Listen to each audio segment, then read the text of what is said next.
Thought we're going to go ahead and get started. Uh, Kenda, I'll go ahead and pass it off to you to get us going. All right, sounds great. Good morning, good afternoon, good evening, depending on where you are. So we only have an hour to dive into a really complex topic, right, about the state of our youth's identity, inclusive of their understanding of self and how they're navigating the world. And so we believe in order to do that hour any justice, we have to do so with a critical, equitable eye, right? So that means being mindful of the subjective, which is our language, our scope, its impacts, while also exploring the objective, right? That's the facts and the statistics. So in doing so today, we're going to be exploring what is meant by the experience of youth of color, right? Discussing the relevance of perception to development and infliction of bias, reviewing examples of experiences of youth of color as we define it, and we'll provide a few basic but useful practical tools and strategies to improve the challenges and disproportionality that we discuss in today's session. So all of that to say, as we get started, we're going to start with your context, right? Your understanding and your perception. The first step, which may seem a little counterproductive in understanding the experience of youth of color and what that means, is learning and understanding the power of your language and your perspective of their experience. So that being said, this exploration and unpacking then begins with you. Next slide. So I want to start with a simple question. The title of this presentation is Unpacking the Experience of Youth of Color. Who are we talking about? I want you to just take a second and think about that. And I want you to provide an answer in the chat. But before you provide an answer, I want you to think really critically. Like, who are we talking about? How would you define youth of color? Who are you expecting to hear us speak about in this session today? You can go ahead and start responding as you after you have that moment of reflection. And as the responses roll through, I'll read out a few that pop out. No rhyme or reason, right? Not the right answer that I'm choosing to read out, just those that kind of pop out in my eyes. So Latino, Black, all really youth that don't identify as white, Black and brown kids, all not non-white. And the responses will continue to come in. And I think as those responses continue to come in, there are two major things, right? It's a few other things that you may notice as well, but there are two major things that you'll notice. One is that they're all different, right? Everyone chooses to describe youth of color differently, even if it's the same implication, right? You're not going to see any duplication of the same exact language, okay? And that might not seem like a big deal, but it is, right? Because it's a reflection of our individual perspectives. The second thing that you're going to notice is that in that difference, despite the fact that we're all giving different responses, that the notion is the same, that there are these categories or groups of people, specifically different races or ethnicities, right? So that's the scope that we're thinking of. Next slide, please. So what narrative, my next question then, and you can answer this in the chat, or you can just think about it for a second. My next question is, what narrative does that create? Why, what narrative, using the definition that you've created, right? That youth of color are those that are non-white, those that are Black or brown. I'm using some of the language that you all use, those that are minorities. Or does it create a narrative, right? Is there anything that stems from this use of youth of color to describe those groups of people?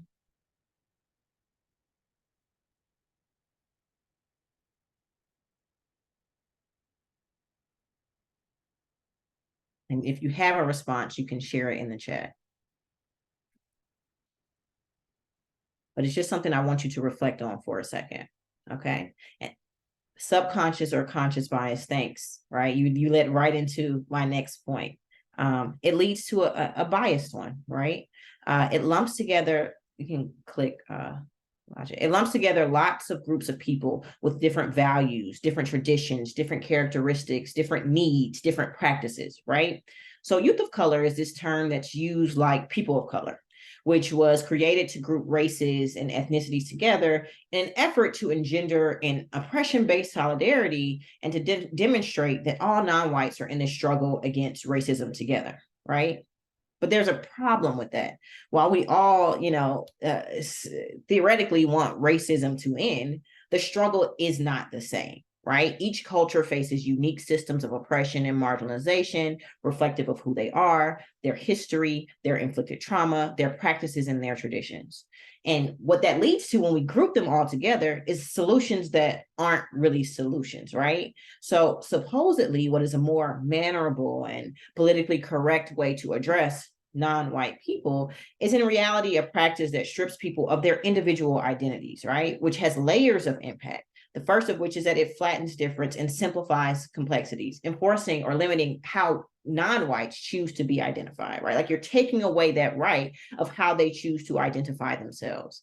And then with that lack of direct identification, i.e., Black or African American, Latinx or Hispanic, Indigenous people or Native Americans, however one chooses to celebrate or express whom they are, maintains an expressive focal point of whiteness as the center of the norm, right? Because if you think about it, why are we distinguishing that they are quote unquote of color instead of simply referring to those individuals by the race or ethnicity of which they identify? In many ways, it's another way of generalizing existence as either white or non-white, right? Like white or everything else, which is in essence, which is just othering, right? Everyone else falls into this other group, whereas white is the central focal point, which ultimately undermines the value of cultural difference. By centering the norm on whiteness, we devalue the contributions of other races and ethnicities and the positive result of cross-cultural interactions and environments. It suppresses the individual contributions of races other than whites and minimizes the role that they play in society. I just want to give you an idea of how much it minimizes that. Go to the next slide. If we look at this table that was this is research reflected from OJJDP. This is not something that I compiled, and the language and everything is also theirs. But if we can look there in 2019, there were over 73 million Americans that were under age 18, right? So in this kind of category of youth, and of that almost 73 million, we see that over 11 million are Black, around 704,000 are Native American, over 4 million are Asian, which Asian is a very large grouping, right? And then we have over 18 million that are Hispanic. And then when we use the term people of color, we're lumping all of those people into one category, right? And seeming with our definition of those people who are quote unquote minorities or those people who are not white. And if you just look, seeming just at the sheer number of people, right? There's not really any way to do justice what's needed for their identities, for their culture, for their progress, for their social mobility. And so when we think about mobilizing change and producing progress, we're stuck in this ineffective cycle of treating problems, next slide, please, with solutions that are not tailored to the needs of the people. So we're hanging out in pictures 1 and 2, right? There's reality where cultural difference is not just immobilizing people, but pushing them further away from the ability to progress and access the resources that are readily available to other groups of people. And so what happens with this idea of language like youth of color, then we kind of get to box 2, right? Where we're aiming for equality or dealing with all of these problems in the same way, when in reality, we're not able to quote unquote fix them. And I'm using very basic language, right? But we're not able to really address them in a way that needs to be addressed. With ideas like youth of color, it constricts us to goals and visions that are limited by the scope of thinking that all marginalized and oppressed people are all similarly situated, when in fact, their needs are very different. Right. So our goals need to be 3 and 4, where we're recognizing those differences and we're creating resources and supports for those differences. Next slide, please. So with that context, bringing it back full circle to why we're here and what we're here to talk about, I want you to kind of root yourself in the space of reflection. Well, while we're thinking about the experience of youth of color, and I'm going to use that for ease in terms of our language, I want you to think about who you are, okay? And how that context shaped you as an individual, shaped your identity, and shaped your experiences. And so I want you to go through and answer these questions. And again, you can choose to share them in the chat or not, but I just really want you to think about the responses to them. So the first question being, what is your race? What was your childhood experience? Would you say that your childhood experience was defined by your race? And lastly, did your peers of the same race or ethnicity have the same childhood experience as you? You don't have to answer them, one by one as you go, just kind of just thinking about those things. And I think one thing that you'll notice, one of the first takeaways that I hope you have is for question 2, is that it's really broad, right? What was your childhood experience? Like, how does one even answer that, right? Like, I don't know, like, what are you specifically asking about? Are you asking about my education? Are you asking about my family life? Are you asking about how, I socialize with friends? Like, what is it that you're hoping for me to touch on with that question? And then the last question, did your peers of the same race or ethnicity have the same childhood experience as you?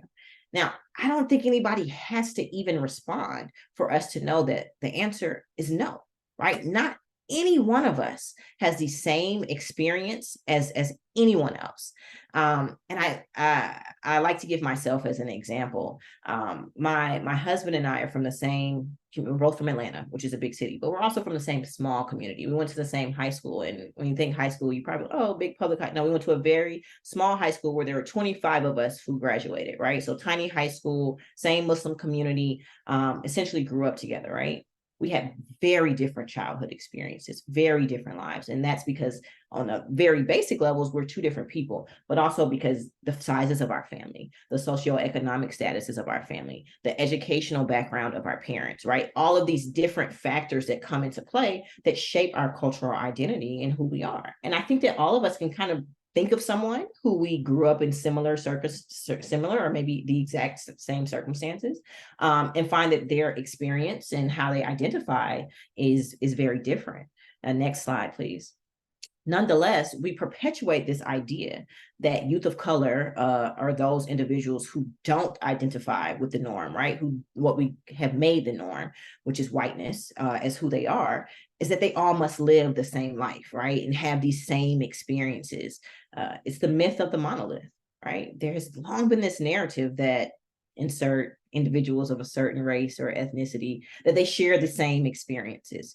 Well, if they're Black, they must have done this. If they're Asian, and we're not going to even touch on the use of Asian, right? As if it's this small subset of people and is in fact a continent, right? They must have had the same experience or must have the same perspective. And the list goes on and on and on and on. It's really a little outlandish when you really think about it, right? And I like to always bring things back to thinking about us as individuals. When we think about how unique we are as individuals, and I love this comment, right? Even people within the same family, right, have very different and very unique experiences. This idea that we can summarize youth of color, not even just one race, right, but of all quote unquote minorities, to this within an hour is really just an interesting phenomenon that we have in grouping people together, right?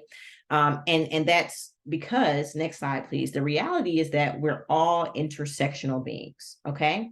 That means that we all have a cultural identity consisting of an overlap of a number of different cultural components. So it's not just our race that makes us who we are. It's not just our ethnicity that makes us who we are, or our we can go on and use any other cultural characteristic for that blank, right?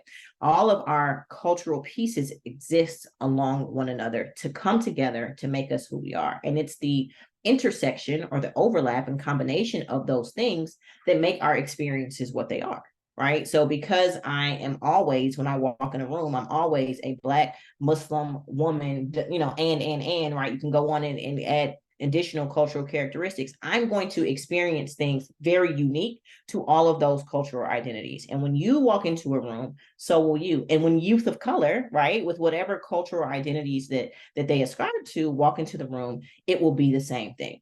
We each have a layered cultural identity consisting of all of the cultural components that make us who we are. And I want us to take a second to think about that. If we can go to the next slide, I want you to go through this process of thinking about who you are culturally, okay? I want you in the first step to just click the first, stop there, please. List all of your cultural identities, how you describe yourself. And as you're doing that, I want you to think about how you see yourself, your perception of self-perception. That's the word, wasn't coming to me. I want you to use self-perception while you do that, okay? And I want you to list out who you are. And this, don't even worry about sharing it in the chat. But just go through this process, take a few minutes, and just think about who you are. I'm literally gonna, I said a few minutes, but I'm actually only gonna give you a minute because we don't have that much time. Okay. And maybe that's not long enough, but we're gonna stop there, right? And once you, with the list that you have, I want you to use your top, choose your top characteristic, and you can click that, yeah, choose your top one, just one. And what I mean when I say your top one is, if you are in a space and you had to define who you are, which cultural characteristic would you choose? Just one, right? And I imagine that that's not an easy thing to do for most of us. For some of us, it may be, right? But for many of us, I think that there's a reality that we coexist in so many in so many spaces that our identities are so complex and layered that one may not be a priority over another, or it could be a priority today, but not a priority tomorrow, right? In the space that I'm in right now, I may feel like, my race is what's most prevalent. When I am going to worship, maybe it's my religion, right? When I am with my peers, maybe it's this, right? I exist as this multifaceted human being in all spaces. So it's a little difficult to go through these spaces just saying that this is who I am. Okay. And that's because, yeah, going back, no, you're good. Thank you. So there's another question I want you to reflect on in this process. Going back to that initial question, right? Considering your peers that share the same race or ethnicity, are your childhood experiences relatable? Right. So that first question was, are they the same? And so now I ask you, are they relatable? And you can respond. I am kind of curious to see responses in the chat. Would you say those who are also Black, those who are also white, those who are also Latinx, or however you identify? Do you find that you have relatable experiences? Depends on what aspect we're looking at. Okay, thanks. What are other thoughts? To some degree. So earlier we reflected on childhood experiences, thinking about their identical nature, right? And most, if not all of us, agreed that we seemingly had our own unique experiences, despite being of the same race or ethnicity. But the cool thing about identity and culture is that while there is embedded difference and individuality, there is also this embedded sense of some degree, right? Not necessarily significantly, but to some degree of connection and collectivity, right? So that means while my husband and I always use myself as an example, that's the only life I've lived, right? Are both Black and Muslim and from Atlanta, the same community in many ways, and we had very distinct childhoods. We also, in a number of ways, have very similar ways to connect in the experiences that we've had, right? Even if we weren't having that same exact experience at that same time, right? Because we were exposed to a number of the same things that leads us to a level of connection that may not exist with an individual who hasn't walked in those cultural spaces, okay? So when we think about our conversation here, that's important because it reminds us of two things, okay? Youth of color, however we choose to define that, which we know is this huge, broad scope, consists of individuals who have individual identities that are specific to every single individual that falls within that scope. And those identities are reflective of their environments, their relationships, their experiences, families, their faith, their race, their gender, and, right? The list goes on and on. But even with that difference, we are still able in some ways to find that there's the existence of some connection. There may be cultural experiences that are shared and collective. There may be experiences that are inflicted upon them from others that are shared and collective, right? So there's this nuanced dynamic that exists between recognizing individual identity and their values and their presence, but also recognizing the establishment and existence of culture. And with culture comes tradition and practices that impact speech and food and physical movement and so on and so forth, right? Because I don't want to get lost in this conversation when we talk about individuality, that there are still pieces of culture that exist that are shared and connected, right, in our existence, okay? Next slide, please. So having laid the foundation for context and impact of that context, I want to spend a little bit of time talking about how perception plays a role in the reality of youth of color. And again, I'm using that term just for the sake of brevity here. So as Tiffany is going to get into later, our biases creep in and determine how we perceive anyone, right? And that perception, when it is on a large scale, particularly with certain things like criminality, poverty, and other grim circumstances, are projecting, right? When we're projecting those on all youth of color or all Black children or all, insert whatever cultural characteristic, those perceptions and those assumptions bleed over into their reality. Okay. How is that? Well, think about how your mind runs over various factors the first time you're seeing a person. Whatever ideas you have create a perspective of who they may or may not be, what they may or may not represent, which may or may not be rooted in facts about that actual person, right? It may be coming from somewhere, some other conversation, some other things that you observed. And that perception influences your interactions with the person. And imagine that that's happening on a larger scale, right? Every time a person interacts with me, they're perceiving me a certain way, and they're choosing to interact with me a certain way based off of that perception. And so this cyclical process impacts their self-perception. So then it also impacts their reality, right? So it's this cycle of I'm being perceived a certain way, I'm being treated a certain way. And so in some ways, I may begin to perceive myself a certain way, right? And so that's just something that I want you to be mindful of as we get into Tiffany's conversation of thinking about bias and microaggressions. And she's also going to talk about some actual application of how these things look in real life. Okay. I wanted to give an example. Next slide, please. I really like this poem to demonstrate this point of perception versus reality. I woke myself up because we ain't got an alarm clock. Dug in the dirty clothes basket because ain't nobody washed my uniform. Brushed my hair and teeth in the dark because the lights ain't on. Even got my baby sister ready because my mama wasn't home. Got us both to school on time to eat us a good breakfast. Then when I got to the class, teacher fussed because I ain't got no pencil, right? I like this poem because it gives us an idea of how perception is impactful of reality, right? While it isn't specific to youth of color, I like using it to demonstrate the impact of perception and reality. The teacher is observing a student that isn't prepared, right? And of course, we're looking at this at a basic level. There are other factors at play in the classroom. So I'm not meaning any disrespect to any teachers who are like paying attention to their students or anything like that, right? So I definitely want to make that clear. But the teacher is observing the student through their own context and through their filter, right? The student doesn't seem as if he or she is prepared for class. And so I am going to fuss at this student for not having a pencil, while the child has a much more complex reality that the pencil's at the bottom of his list of priorities, right? Over time, that perception leads that student to begin to question their value in the classroom, to question their work ethic, to question their commitment as a result of perception that others had of them that was not, in fact, rooted in their reality, right? So you get to see that cycle and how that impacts their experience. So again, I know we're kind of up here, right, with the theoretical in terms of like the youth experience, but I think this is really important to understanding the day-to-day impacts. Next slide, please.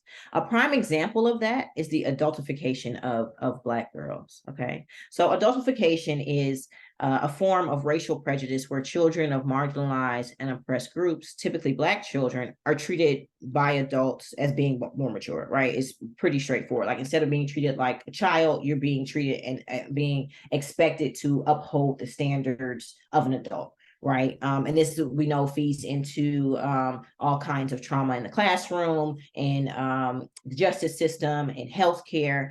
It goes against the idea that a child is able to live in the space of a child, right? Takes away their innocence, takes away their discovery. It just completely eliminates the simplistic phase of life that children are supposed to have.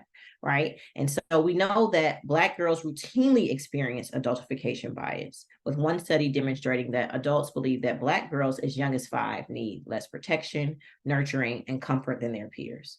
So how does that play out in real life? That means doctors, teachers, coaches, the adults in their lives disregard their existence as kids and thus treats them more harshly and with less empathy and understanding, right? Leading to more punitive experience. if you're just just to give an example, right, if a child does something to you, right, if a small child hits you or inflicts some violence upon you, you're just like, oh, that 4-year-old, 5-year-old, they're just doing, they don't understand, right? It's a certain level of your empathy and understanding of their phase of life, right? If that person was older, you would have different expectations. However, what the research is demonstrating is that and in the comments, thank you, Samira, she knows, so this is not just with Black girls, right? But I wanted to bring this forward because it's not as much as a conversation of Black girls as it is about young Black men. But there's this expectation to have a higher level of understanding, a level of maturity that isn't fair, right, in terms of our treatment, which leads to very negative circumstances. And I'm going to turn it over to Tiffany, who's going to get into more in depth of what that looks like.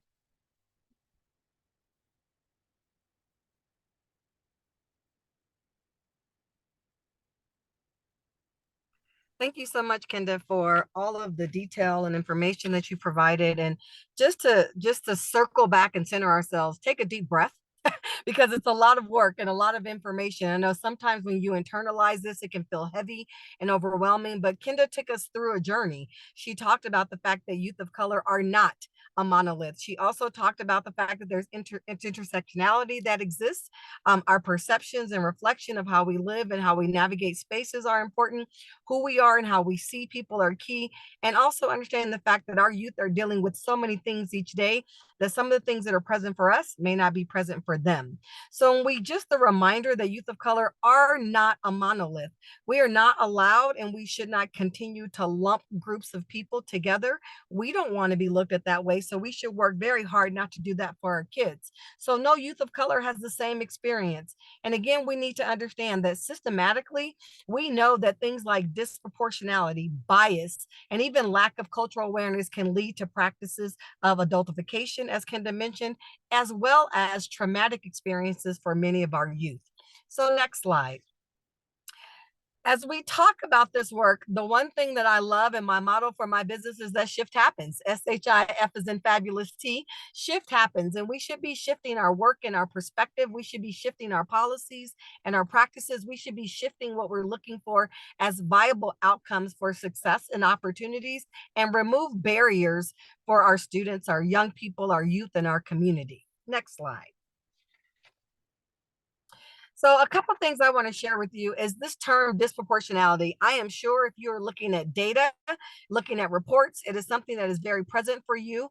But in its simplest forms, it is the over or under representation of a particular group in a particular category. So let's talk about this. There's a path of things that happens. Whether we're speaking about education, we're thinking about juvenile justice convictions, or we're thinking about employment, there is often going to be an over or under representation of our youth of color in these categories. When we look at reading scores, we know that by 3rd and 5th grade, if our students are not reading at grade level, the likelihood of them dropping out, not graduating, or ending up in the system is going to be very high. And if we look at the data, we're going to see an overrepresentation of youth of color in these categories. When we start talking about high school graduation rates, depending geographically where students are located, we're going to have young people that may have lower graduation rates than their white peers. And when we look at youth of color, they're going to be represented in that category. When we start talking about juvenile justice convictions, again, youth of color are going to be overrepresented in those categories. So when we talk about disproportionality, when we have a group of youth of color in a particular category for the same category as their white peers, but they're overrepresented, we have some problems in our systems. And we can even move that further into employment. When we're talking about our future fields around science, technology, engineering, and math, if our youth of color are not in school, if our youth of color are not graduating, if our youth of color have been going through the system, the likelihood that they will be represented in these fields is going to be very low. So we're going to have a low representation of disproportionate processes for our children in these categories. Next slide. So one of the things we have to remember is when we start talking about the impacts of all things for youth of color is what is our individual sphere of influence? For many of us, we may sit in a place and say, I may not have much power or I may not have much positionality to make decisions around policy or system change. But in fact, we have more than we can consider. Let's talk about this notion of power when we start thinking about the impacts on our youth of color. Power in the sense of we have systems of oppression that exist. We have inequities that persist, and those are due to some past and even prevalent policies and practices. We have individual values and behaviors that often drive discriminatory practices. Now, this doesn't mean that you all woke up this morning and said, let me see how many youth of color that I can further marginalize, or let me see how many youth of color that I can put into a system. But oftentimes, our power is not reflective in what we look in the mirror every day, but it shows up in our practices that land on our youth of color. The next thing is this conversation around privilege and entitlement. And this is where some of that rubber hits the road. We get a little uncomfortable when we hear these terms, but the reality is that many of us overlook the fact that our privilege and entitlement impact people that don't look like us. So belief that all was solely accomplished on the basis of our own merit and character. And so there's no need to address the system because the system is not flawed. I worked hard. You should just work hard too. But we have to acknowledge that there are, in fact, systematic barriers that interrupt opportunities for success for youth of color.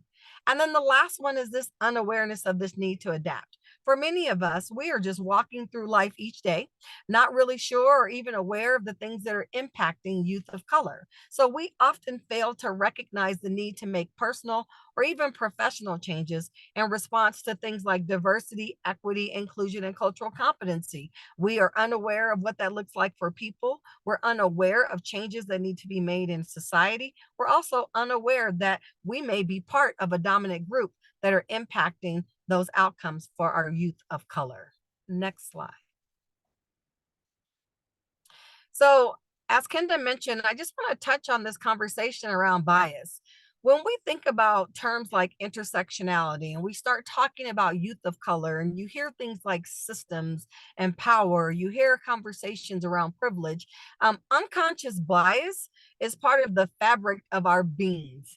If you're breathing, you have a bias. If you're breathing, you have a privilege. This is not something that's relegated to the color of your skin. These things exist for all of us. The question is, how do we act on these things? So when we engage in dialogue around unconscious bias, we have to ask ourselves, what is it? We have to then think about, did we know that there were over 150 types of biases that existed? We have to start to think about how do we deal with these biases? So how do we unpack them? How do we recognize that they exist? And that means we're going to have to think critically. When you hear the term youth of color, the phrase youth of color, what is the first thing that comes to your mind? Kenda took you through a reflective exercise and asked you, what did that mean? And so sometimes we have information about a stereotype. We may be involved deeply in a community. We may have been surrounded by certain individuals and seen their experiences, and those have maybe deepened further or created biases that we weren't already aware of. So we have to do the work to challenge some of those assumptions and traditions. We have to practice some empathy, but you cannot empathize with what you do not know. You can't just read a flip chart or read a piece of paper or have a workshop and be completely empathetic. We're going to have to get real uncomfortable with living outside of our normal way of engagement. We're going to have to look at, read, and engage in information that's outside of our norms and help us reshape and reform the way we think. We need to be mindful of our words and our actions. Many of us speak in places that come from a good place in our heart, but they don't always land in a good place when we're engaging with others. So mindfulness is going to be very key. And it's not, this whole one side of the coin, the other. It's just that simple, that is black and white. We have to do some work, and you may need a critical friend to tap you on the shoulder and say, hey, last week when we were in the meeting and we were talking about certain youth from this community, you made some of these statements and I'm not really sure what you meant, but it sounded a little bit like you were possibly biased, or it sounded a little bit like you had already made a decision before you read that case file or you engaged in that authentic conversation. This work requires team, and it's heart work, HEART, heart work. And we have to start to ask ourselves why and when and where did these things come from? This work is a journey. Our communities are shifting and changing. Some of our beliefs and biases hold firm, and sometimes they unintentionally create barriers for people to have success and to move on. Next slide, please. So I want to show you a quick video. Well, it's about 7 minutes, but I really want you to think about this. Education, color lines, and paths. Education is a key foundation to our steps as we move forward. The color lines that exist are very real, but when that process is interrupted, what is the path that it leads us to? So go ahead and show the video, and I really want you all to listen, think about how you feel, pay attention to what you think is being said, and consider if this connects to what you do in your daily lives.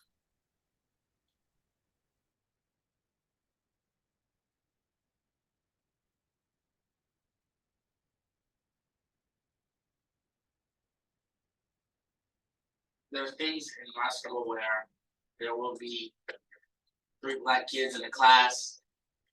After the first little quarter, you get your work done, you have pretty good grades, but teacher will be like, she'll pull this 3 Black kids aside, like, you guys need to separate from each other, you're distracting the class. There might be 3 white girls in the back laughing the entire class, and the only thing she said is be quiet. Being Black comes with the stereotypes of being loud, disruptive, and always angry when you don't get your way. I just think I just wanted to be heard, I should say. Especially being one of the few Black kids in your class, just being heard is one of the big things for me. So I don't think teachers try to do it, but they do. I'm the one that gets sent out of the classroom.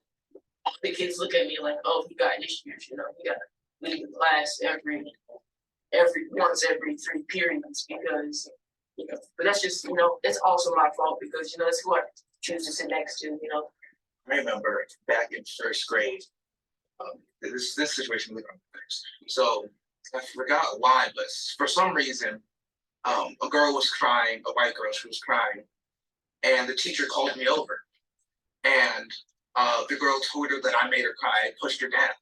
I was like, I didn't, because I actually had. And I kept on saying I had, and it wasn't me. And I guess the girl didn't know exactly who it was, or she thought it was me. But then the teacher took her word for it, and I got sent to the office. And that was one of the things at such a young age where I was just like, wow, why exactly?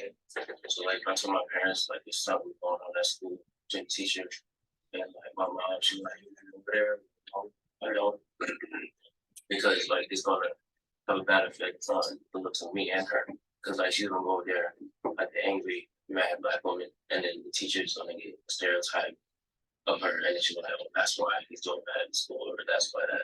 And so I try to like fix it on my own to like get back to the teacher and to let them know like I'm not with anything. One of the things that bothered me was my teachers would grade me differently based on they would, this is at first, they would maybe grade me a little bit easier based on the color of my skin than they did my white counterparts. And I felt like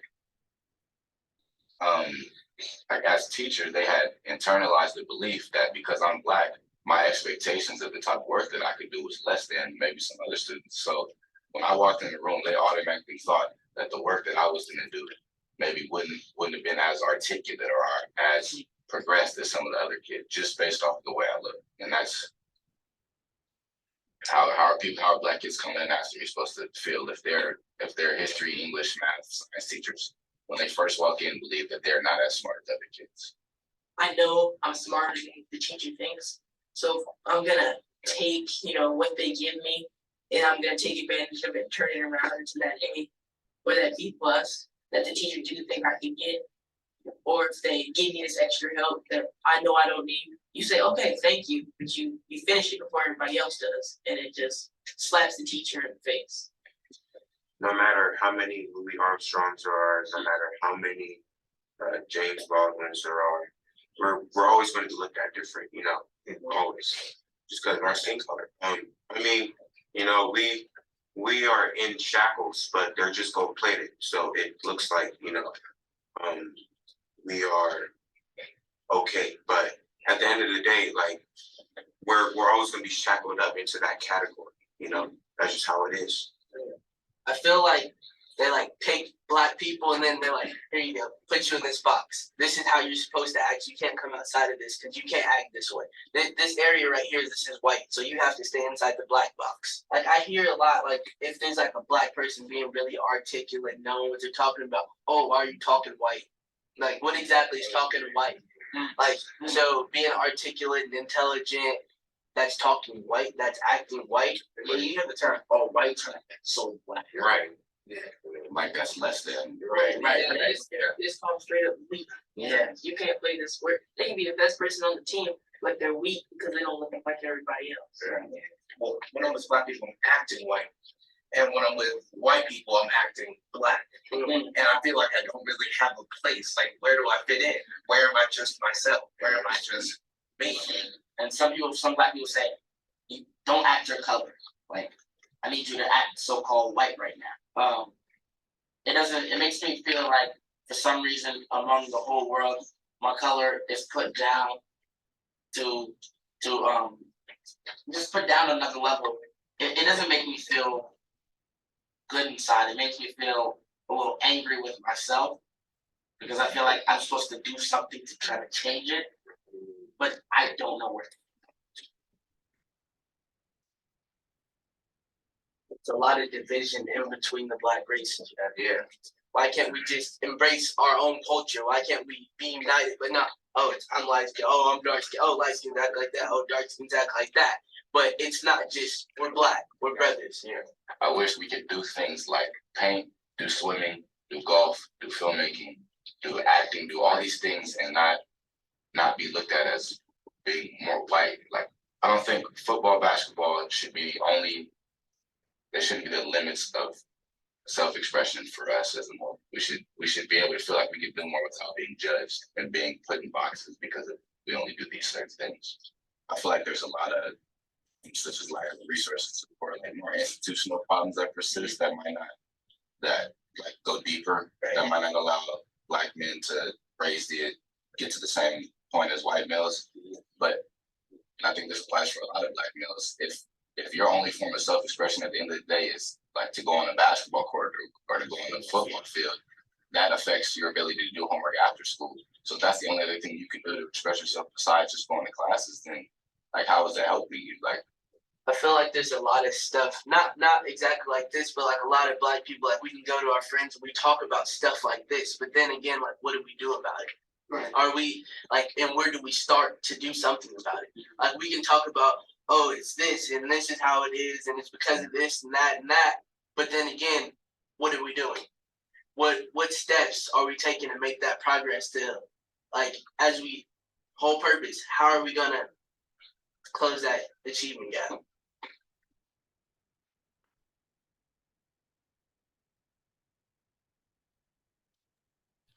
So if we could just share the link, if you could copy that link for us and put in the chat, that'd be great. So I want you all, and then next slide, please. So Elijah, if you could just copy that link and put in the chat. As you all look at that video, I want you to think about some reflection here. And please use the chat.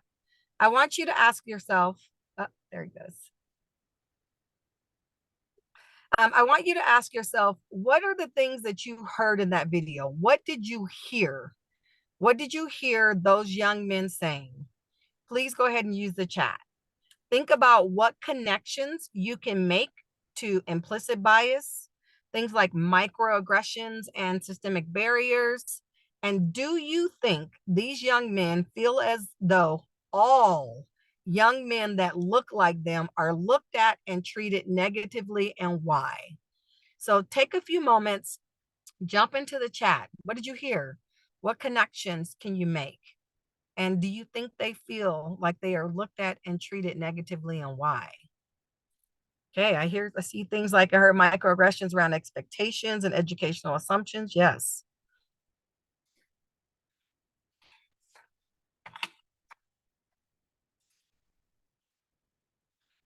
Feel free to put your comments in the chat. The lack of belief that they belong in the room. Yes. Opportunities are limited for self-expression. Tired of being in a box. Yes. Oh, I love the comments. The idea there's no way they could be average. Pain. Yes. Inherent in trying to be seen. Invisibility. Yes. Feel like they can't just be kids. Again, some of that adultification that Kenda referenced earlier, having no voice. Can't make themselves tired of being compared to white students. Yes. They're ready for solutions. Absolutely. Negative assumptions about young men are in the foundation of every experience. Yes. So please let your comments keep flowing in the chat, because what we have to understand is when we have this conversation about youth of color, and even noting that no youth is a monolith, we do know that our young Black and brown children feel this way, feel this weight. And imagine if education is the pathway for success, and it's already being interrupted as early as elementary school, as being accused of a crime, as having their voices taken away, as being put in a box, and the expectation for them to overcome. And we see them not as children, but we've already adultified them. We've taken our biases and our implications on them, and then they end up in our systems, and we not knowing all of the things that they've experienced or endured. These are things that we have to consider as we start to understand that shift does in fact happen. We have to have the ability to step back and reflect on our own core values and beliefs about youth of color, and understand how our roles, our beliefs every day in our practice are either hindrances or opportunities and doors and windows for their success. Next slide, please. So as we think about our microaggressions, we think about implicit bias. Many of you may be watching the slide and had some aha moments. Like, these are things I never heard or even considered. Some of you may have landed in a place where that's my son, that's my nephew, that's my brother. Others may say these are young people that are around my neighborhood, my community. But what we all need to understand that we still hold many biases, and they are in fact challenging to see. The biases that we hold come from some core foundational way we were raised or how we believe people are engaged. They can be in direct conflict with our conscious intentions. I'm a good person, so I don't treat anybody any differently. We have that I treat everyone the same phenomenon, not me phenomenon. And I tell people, if you have 2 friends, 2 kids, or 2 pets, you don't treat anybody the same, but we use it as a defense mechanism.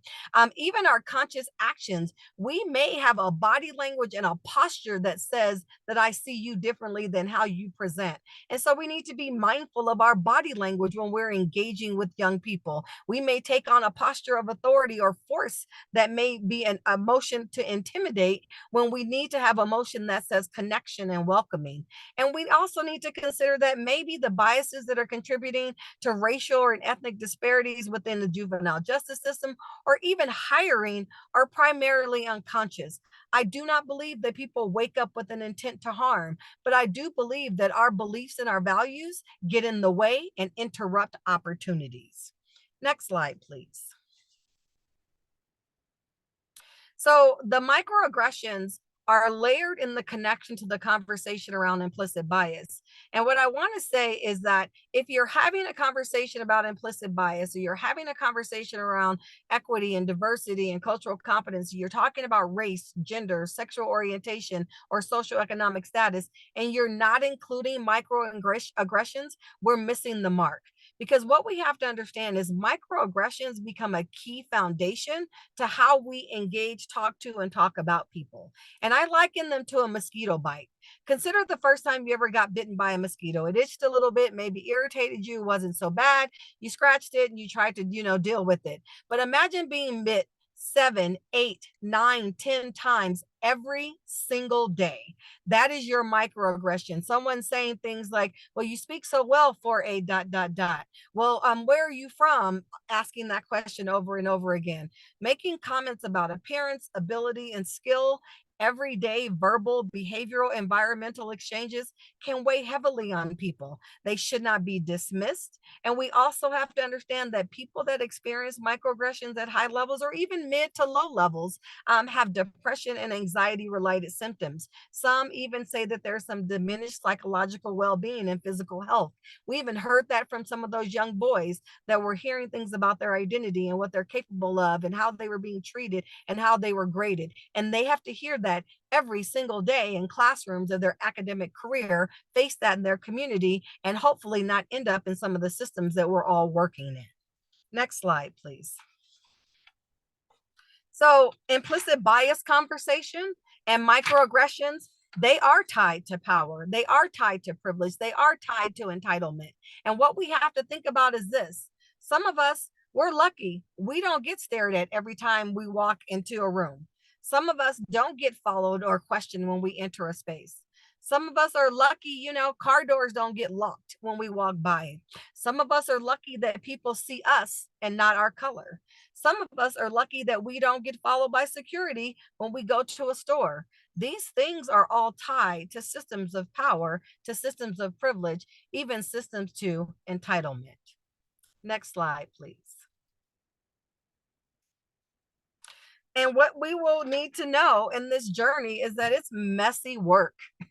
This is not a light switch. Like you finish this webinar you're on today and tomorrow, everybody is going to change their perspective and change their policies and change the systems around what we do to, for, and with youth of color.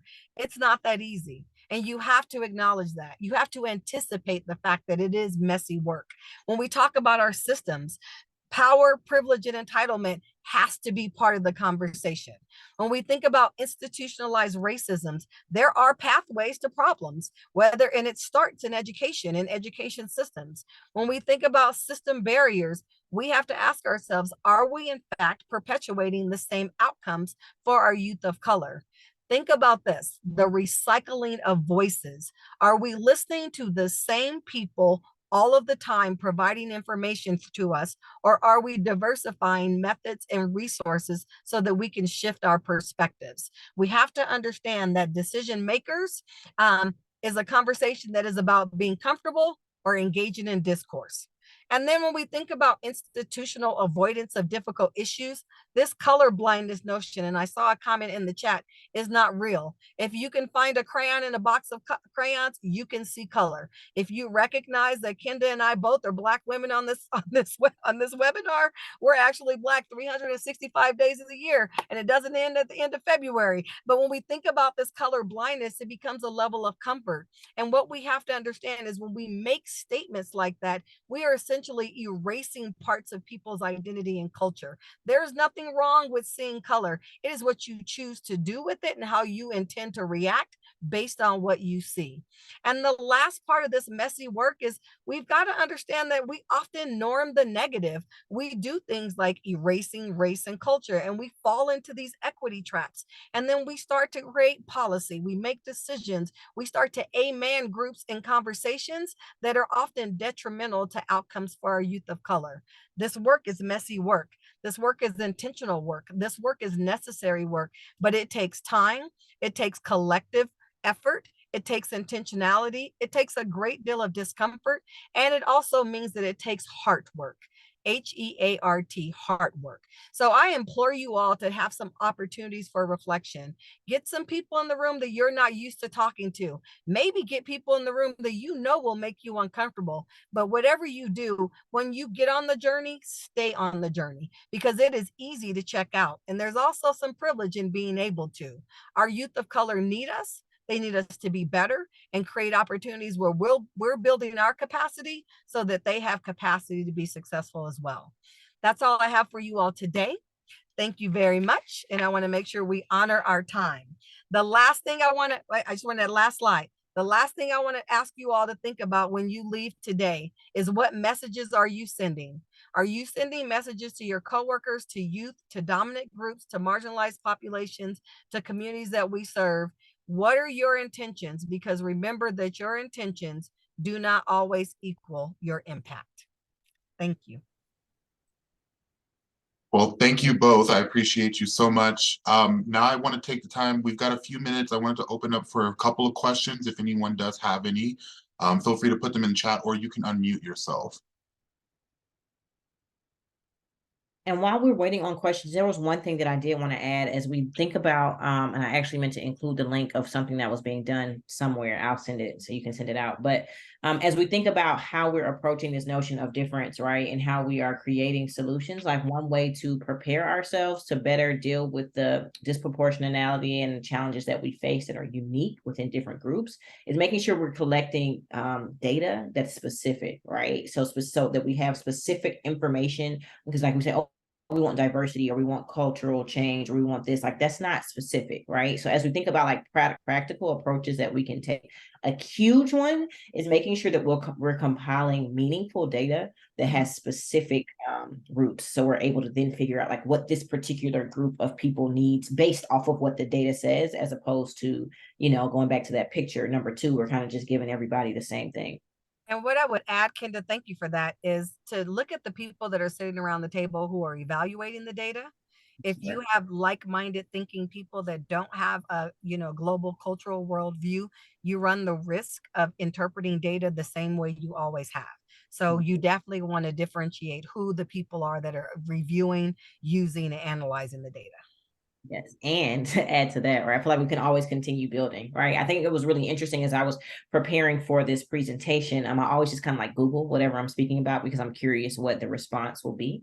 And so I Googled youth of color, and like all of the first hits were so negative, right? Like it was just like all of these just really grim statistics, right? So painting this picture that youth of color just have this just like really terrible and negative experience. And so what I also want us to walk away understanding is while there are challenges, there is disproportionality, that word keeps tripping me up, that exists, that we don't want to project such negativity onto people, right? Like we don't want to get into this place where we are just embracing this idea that their existence, and I'll say our, right, because I'm coming from a space of like personal lived experience, that our existence is just entrenched in negativity, because the reality is that it isn't. There are some challenges, and they're grave challenges, right? We're not going to downplay them, but that's not the core of our existence and who we are. And I think that that's the same that rings true for whatever cultural characteristic you're speaking about. Well, thank you both, Kenda and Tiffany, so much for that presentation. It was greatly needed and incredibly informative. Everyone that's participated, thank you for sharing your time with us. Fabi will be sending out a thank you email. It'll contain the information to contact her for those CLEs. It'll also have a brief survey. If you don't mind taking a couple minutes to fill that out, that helps us understand what topics are important to you and how the presentation goes so that we can better tailor them to your needs. So please, when you get that email, take a moment to fill out the survey. Other than that, I want to thank Tiffany and Kenda again, and thank you all. And hopefully we'll see you at the next one, which is on the 21st. Thank you. Have a wonderful day, you all for everyone. being here. Thank you.